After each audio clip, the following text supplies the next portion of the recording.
to my heart. No, you came in too soon. You came in too soon. What's up, everybody? Welcome to A Conversation with Colin. I'm Greg, and this is my roommate, Colin. Now, sometimes Colin says crazy stuff. So every Tuesday and Thursday, I reach in my random topic pile, pull one out, toss it at him, and we talk it out for your amusement. If you like that, like the video, share it with your friends, and subscribe to us on YouTube. Colin, are you ready? Yes. Today's topic of conversation is physician-assisted suicide, submitted by LSOB number 1. Kevorkian. Yeah. That's my Big boy. old Dr. K. Yeah. Dr. K, Dr. That was J. a big deal. Remember that when we were young? It's still a big deal. 20 People are years still ago. No, but getting I in mean, he trouble was for it. like a Dr. big deal. Kevorkian Dr. Because he was a Kevorkian man of principle. Yeah. I'm going to do this. Stop me. You stop me. I'm not happy. Yeah, that I you don't know. stop me. I don't. Yeah, I think that maybe he was on to something there. I mean, there's a documentary on Netflix. I don't remember what it's called. There's an Al Pacino movie as well. There is an Al Pacino movie, yes. Yeah. But there's a documentary about a guy an American and his wife who go to Europe to get it done because they won't do it here. Right. And it follows like his last days and stuff before he does it. It's very interesting. Yeah. No, I have no problem with it at all. I think that it's absolutely your right to kill yourself. Mm-hmm. It's your body, your life. I think that there are ways out. I think that people should get help if they have those suicidal tendencies, those suicidal thoughts. But when we're talking about like someone who's ill and has like terminal cancer, when you're bringing a physician into the mix, right? Yeah, it's something. It's a life-threatening problem or something that's crippling you that you're in constant pain. Like that's a different thing of like when you're just like depressed. I understand that. Obviously, go get help for any of these issues. Mm-hmm. Yeah, I think but principally, like I think you can kill yourself for any reason. Yeah. And like that's not really anyone's business, but like we shouldn't, obviously encourage that with people that are healthy and have something, have a life and people that love them and stuff like that. Sometimes they lose sight of those things and they don't realize that anymore. But then when we jump the fence and we're like into like, physician-assisted suicide, and this has to do with because you have terminal cancer, you have an illness that you can't deal with, you're not going to live anyway, and you want to go quietly into the night before it starts to really ravage your body or whatever like that. Like, how dare we as a people say like you can't do that? That's fucking bullshit. And why make them look to a means of not knowing what they're doing, where they're just going to eat all these pills and hope for the best, or jump off something, or you know what I mean? Like, yeah, it's totally silly. I think we often talk about like the dominoes, right? Of like and the die being cast of certain things that are just going to become normal in this country or legalized. Yeah. And we've already seen it with marijuana in Colorado and Washington, and we see it with obviously already gambling in Nevada and stuff like that. Like those kinds of things, those kind of social mores that have been overcome, as it were. And I think that physician-assisted suicide is probably 10 or 20 years away from being totally legal in this country. And the reason I bring up all suicide is because it's technically illegal to kill yourself. Like that's how silly it is. It's technically illegal to kill yourself. Is it really? Yeah, and like, what? Like, it's the same reason why like it doesn't make any sense to me why it's illegal to do drugs. Like, if you want to make the purchase of drugs illegal, and I'm talking about hard drugs like coke or something like that, or heroin, or you want to make like the sale of those drugs, the acquisition of those drugs, the cultivation of those drugs illegal. Okay, but like when you have the drugs and you're doing it, like how is it your business that I'm doing this to my own body? I'm not hurting anyone, right. And it's liberty, right? Like it's to say like I have the liberty to live and I have the liberty to die, and I have the liberty to take my own life, or like have someone that I want to take my life because this is what I want, because this is maybe what's best for me or best for my family. Yeah. It doesn't make any sense. We have this whole thing against it, and I think there are, just like with stem cell research and a lot of other things in Europe, I think they're ahead of the curve there. Yeah. With this kind of stem cells have got to come here eventually, right?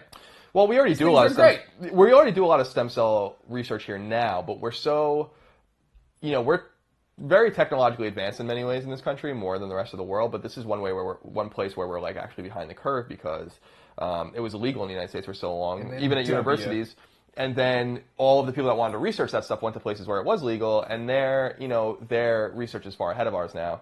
I think it was a hard lesson learned, maybe this will be a hard lesson learned too, because there are people out there that are really suffering. There are people out there that really don't want to live anymore because we can't cure their cancer, we can't cure their terminal disease, and they're in pain, and their families are in pain, and they want closure, and they don't want to deal with it anymore. And like, you don't want to waste away and be a drain on your family and your money and all that stuff. Who are we to say that that's not okay? People bring up a lot for me, like that once on a GameScoop I said I wanted to die young And so if I ever got cancer, I wouldn't fight it. Then I got cancer, right? But the cancer I got was totally like this bitch cancer that wasn't even a real cancer that you could be cured from. So of course I fought that. But I'm talking about if somebody gave me a terminal cancer thing somewhere, right? And it was like, well, if we do treatment, maybe you got another year and a half, or you could be gone. You're like, don't worry about it. I'm not going to waste all my money getting sick and disgusting. Right. Hating life and doing all. Cancer sucks. Chemo sucks. I would not want the last year and a half of my life to be hardcore radiation and things, just to extend it a little bit. And what I think, you know, you got to fight it for a little while, right? Like,